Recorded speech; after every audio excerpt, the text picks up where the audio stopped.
Hey everybody, it's Rabbi David again. I wanted to say good morning, happy Wednesday, I believe.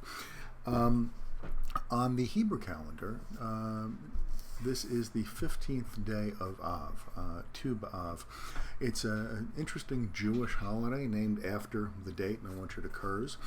And for those of you who are unfamiliar with it, it's kind of like a Jewish Sadie Hawkins Day.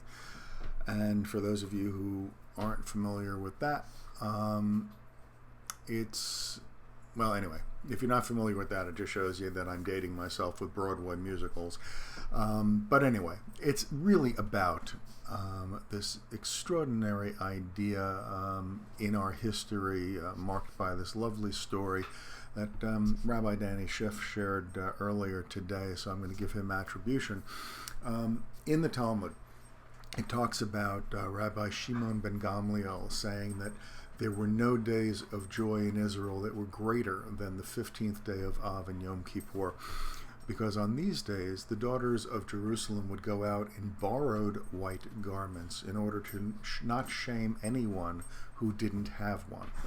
So that's right, this day of love, stretch and call it like a Valentine's Day led by the women, but it's a day of love when glistening eyes were fixed firmly on the future. The daughters of Jerusalem would go out into the fields in borrowed white dresses. So the women who were rich and poor, exalted and humble, everybody went out together, and everyone wore the same thing, borrowed from somebody else. And the Mishnah teaches us that the reason for this is that they might find love based on who they really are inside, not in the externalities based on appearance and expensive clothing. So there's this wonderful issue of joy that comes into our people on this lovely, lovely holiday. The reason I'm bringing this up actually is because there's a lot of talk about how in our current situation we are in this together. And current situation, I mean COVID, I mean the Black Lives Matter issues of justice and all of those important things that we're working on. And we all talk about how we are in this together. But in fact, although we're in this together, we're not in this together equally. And that's the point that this story distinguishes for me, that makes it so important, because some of us are struggling right now with the inconvenience of being at home, but some of us are struggling because we're at home all alone with nobody there to be with. Some of us struggle with the inconvenience of working from home and trying to figure out how to do that, and some of us are struggling with absolutely no work at all. Many of us are struggling right now to feed our families and to keep a roof over their heads. Some of the most basic responsibilities of people who consider themselves to be providers for their loved ones. And unfortunately, it's moved from being hard to do for so many to becoming impossible to do.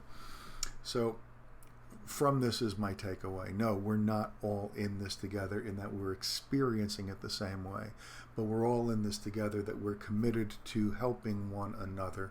Those of us with blessings can share those blessings with people who are maybe less fortunate than we. So urge your congressman to supporting those people financially who are struggling with the impossible right now, putting food on the table and staying in their homes.